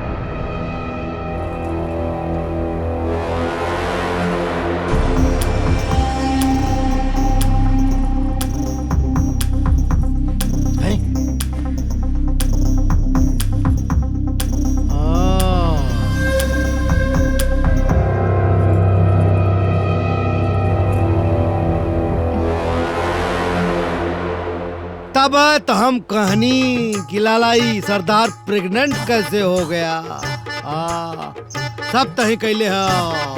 और ये बच्चा हमार पति के है।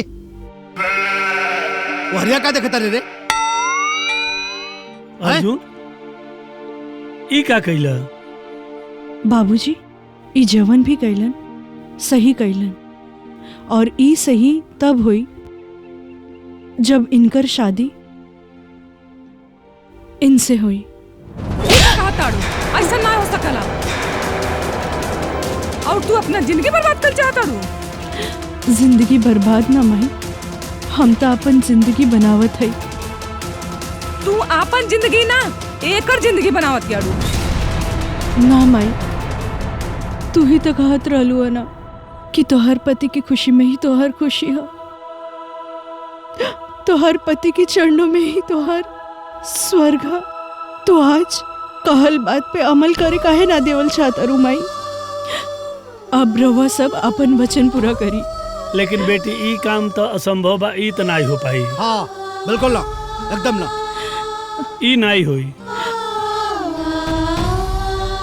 अगर ई वचन पूरा ना होई तो हम अपन जान दे दे। ना बेटी, ऐसा न करा। तू ना रहबू तो हमार जिंदगी का हुई? हम तोहरे बिना ना रह पाई बेटी। अगर रोवा सब हमके जिंदा देखे के चाहता नहीं ना,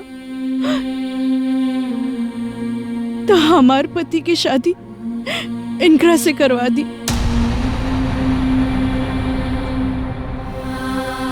चला फिर तू तैयार होकर हम शादी करे के तैयार बने। चला मैं तैयारी करा लो। ए जी, अब रोवा शादी की तैयारी शुरू करी। चला चला करा लोगन।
अरे बहन, तू काहे खाना बनावत तारू? जाई आराम करी। रुआ जाई आराम करी, हम अकेले काम कर ले। अब रुआ जाई। ठीक बा।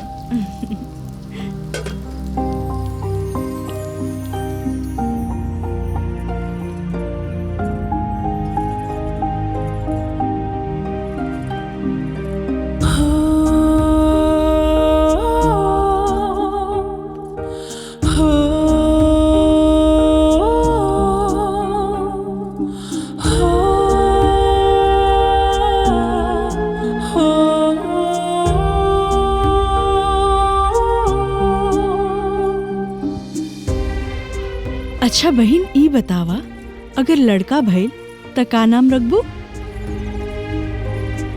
दीदी अगर लड़का भइल ना त हम ओकर नाम आयुष्मान रखब। आयुष्मान बढ़िया बा। और अगर लड़की भइल त? अगर लड़की भइल त ओकर नाम हम लड़की भइल त अच्छा कोनो बात ना, उनसे पूछ के बताइए। ठीक बा।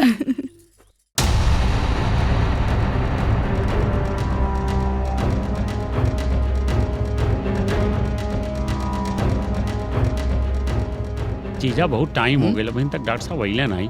चिंता मत करा, भगवान चाहे तो सब बढ़िया होई। हे भगवान, हमार बहन के सही सलामत रखिए। हम लड़का हो या लड़की सही सलामत हो जाए बहुत अच्छा रही। सब ठीक रहे है भगवान।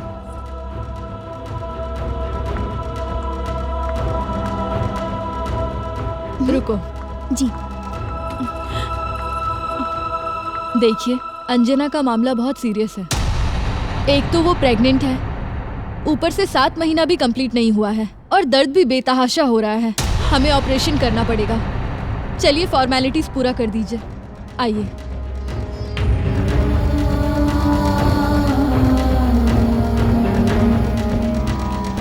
हाँ वो फॉर्म निकालिए। दीजिए इन्हें यहाँ पर। चलो।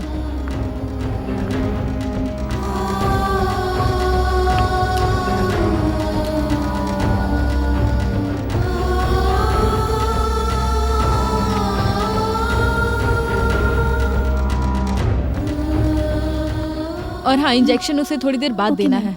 जी।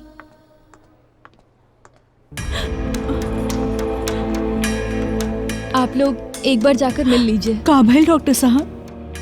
रोवा बड़ा उदासी से बोले था नहीं। वो अभी ठीक है, लेकिन हम बच्चे को बचा नहीं पाए।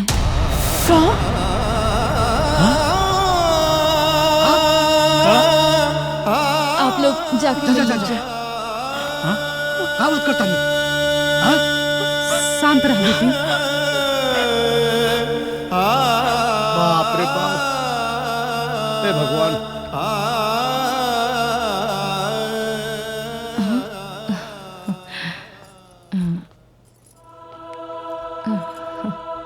अच्छा बाबू कने बा? अच्छा ये बताई ना, लड़का भइल बा की लड़की? और केकरा पर गइल बा, रउआ पर कि हमरा पर? हमके लागता कि रउआ पर गइल हुई। बताई ना, रउआ कुछ बोलत काहे नहीं की? बोली ना। अरे हाँ, रउआ से कुछ पूछ रहल बानी। बाबू कने बा और केकरा पर गइल बा? अरे बोली ना कुछ। बाबू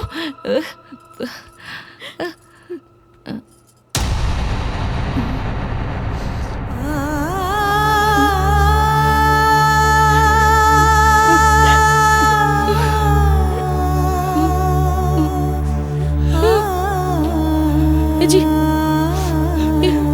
ये कुछ हरकत काहे नहीं कर? बाबू ये कुछ हरकत काहे नहीं करत? बाबू दीदी ये कुछ हरकत काहे नहीं करत? बाबू बोला, बाबू बोला, ए बाबू, बाबू, ए बाबू बोला, ए दीदी कुछ, बाबू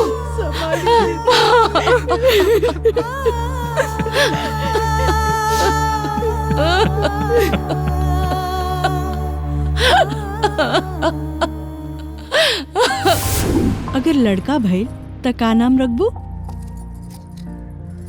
दीदी अगर लड़का भइल ना तो हम ओकर नाम आयुष्मान रखब। आयुष्मान बढ़िया बा। और अगर लड़की भइल तो? अगर लड़की भइल तो ओकर नाम हम लड़की भइल तो अच्छा कोनो बात ना, उनसे पूछ के बताइए। ठीक बा।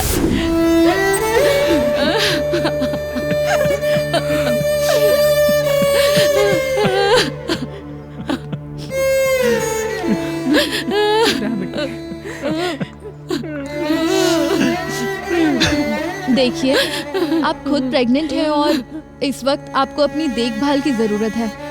इस तरह आप रोती रहोगी तो आपके होने वाले बच्चे पर असर पड़ेगा। जो होना था वो हो गया। प्लीज आप मत रोइए और आप इनको संभालिए।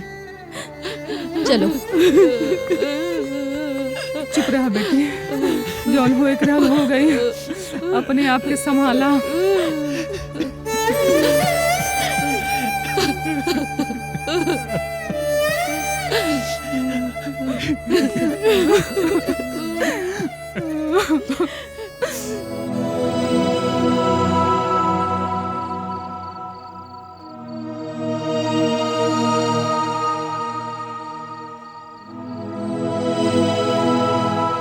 सुनी जी, चली खाना खा ली। हमके भूख नहीं खे, हम खाना नहीं खाए। देखी ऐसा आप लोग कर में तो का हुई। और उ लइकन के देखी जौन की कलियस खैले नहीं खी। अगर आप लोग कर में ऐसा तो उ लइकन के का हुई। चली जाए बाबूजी। हम ना खाए, हमके भूख नहीं खे। जाए। भूख ना लागल हो, हम ना खाना खाए। अम्मा आप जाए भीतर, अब आइब सब। आप जाए, अब आवता नहीं।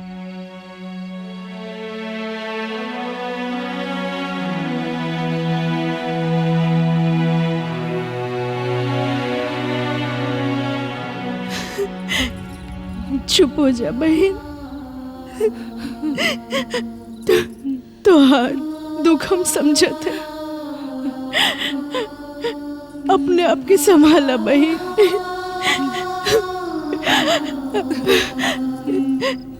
हिम्मत ना हारे के चाहिए बहन। चुप हो जा।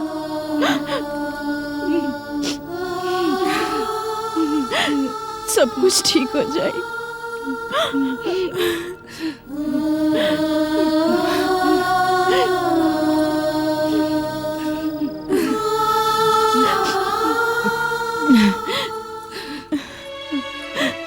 बेटा तू चुप हो जा, चला खाना खाला। घर में विपत आयल बा तो हम सबके ही मिलके निपटाए पड़ी। चलो बहन खाना खाला। चलो बेटा।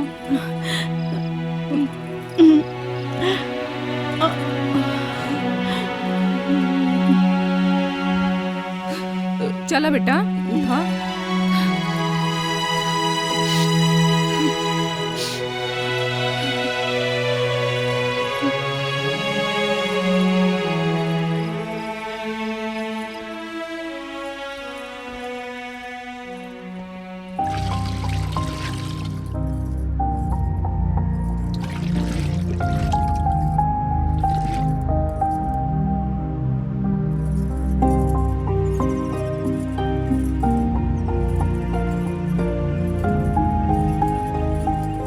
अरे दीदी ई का रउआ हमार कपड़ा काहे धो रहल बानी?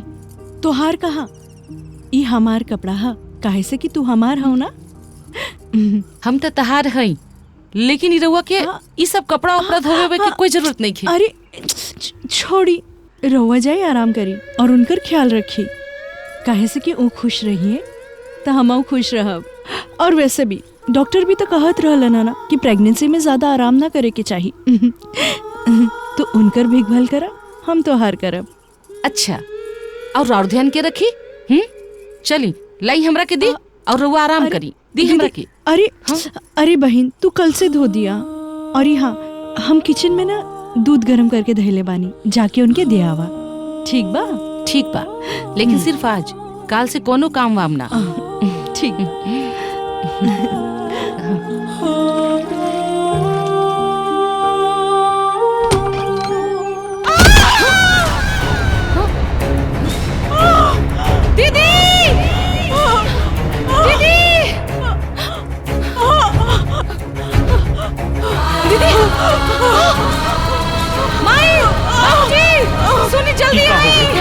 दीदी हो गई। ये कैसे हो गई? दीदी के क्या हो गई? जीजा जी जल्दी आई। जल्दी उठाओ, जल्दी ले चलो अस्पताल, ले चलो। हाँ ये कैसे हो गई? हाँ हाँ जल्दी जल्दी जल्दी है, उठाओ जल्दी से हॉस्पिटल ले चलो। उठाओ उठाओ उठाओ उठाओ उठाओ जल्दी उठाओ। हाँ जीजा तुम जल्दी गाड़ी बुलाओ जल्दी। संभाल के।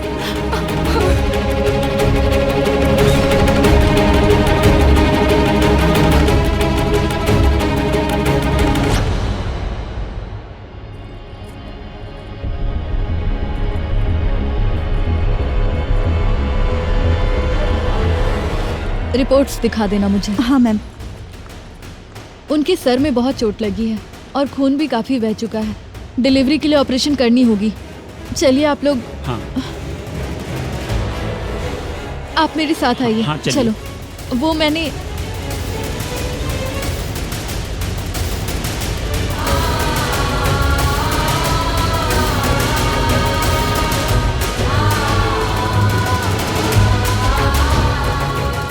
ऑपरेशन हो हुआ। हे भगवान सब कुछ बस ठीक कर दा। हम राउर पूजा करब और हम व्रत रखब, प्रसादी चढ़ाई, सब कुछ करब, सब कुछ ठीक कर दी। हाँ।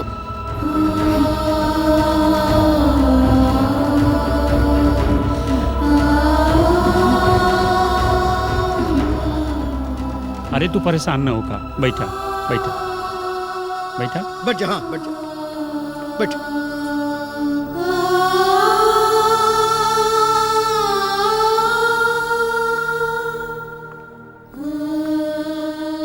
का भाई? बच्ची पैदा हुई। हाँ जय हो भगवान। अरे बच्ची हो चाहे बच्चा हो, सब तो बराबर है भगवान की कृपा से। डॉक्टर साहब दीदी ठीक बनी ना? लेकिन उनकी तबीयत बहुत खराब है। बहुत सीरियस है। आप लोग चलिए मेरे साथ प्लीज। काजल, काजल, हाँ? काजल,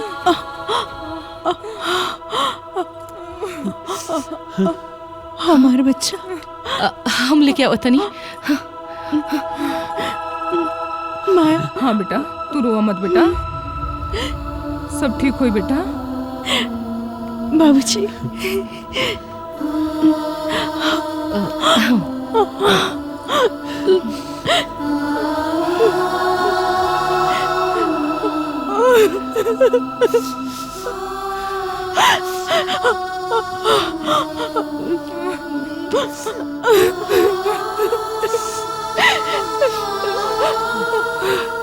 जी बोला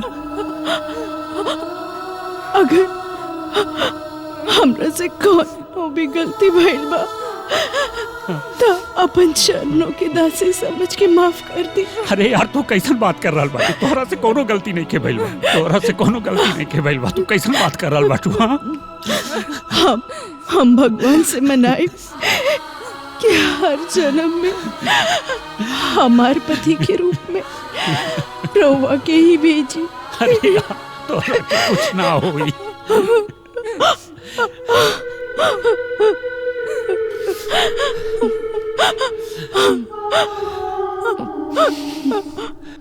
हमार पति के हमार परिवार के ख्याल रखी है बहन।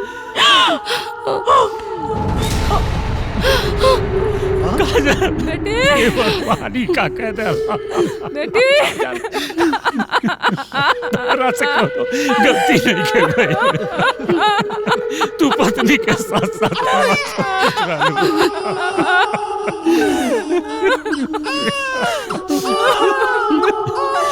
तोहरा से कोनो गलती नहीं के भाई। बेटी तू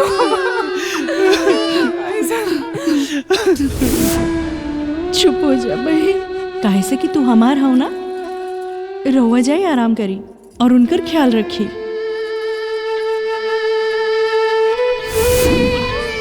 हे भगवान ये का कर दिया से हमर दीदी के छीन दिया। कोना गलती के सजा दे देला।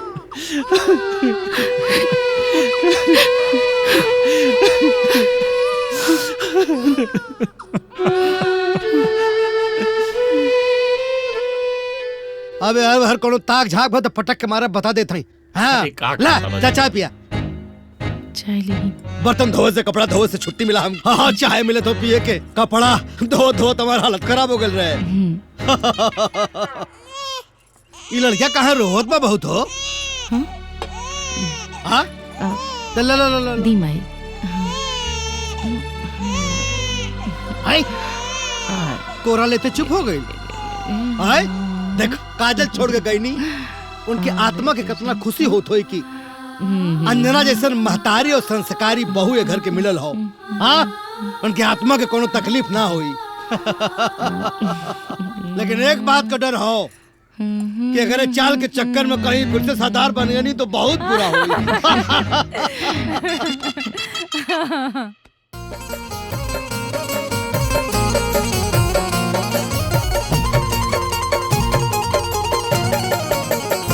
चांद जैसन ई चेहरा तोहार बा,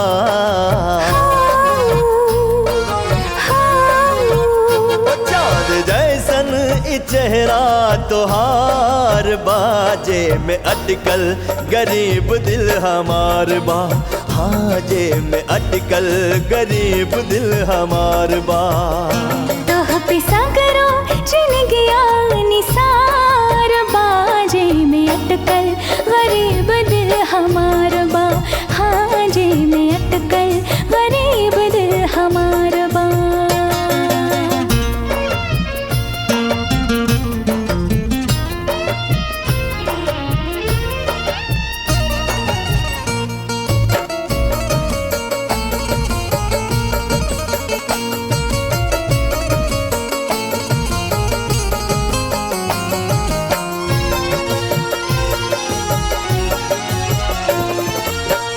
चाही हम कितना हम कैसे बताई, बिन तोहरा अब जियल न जाई।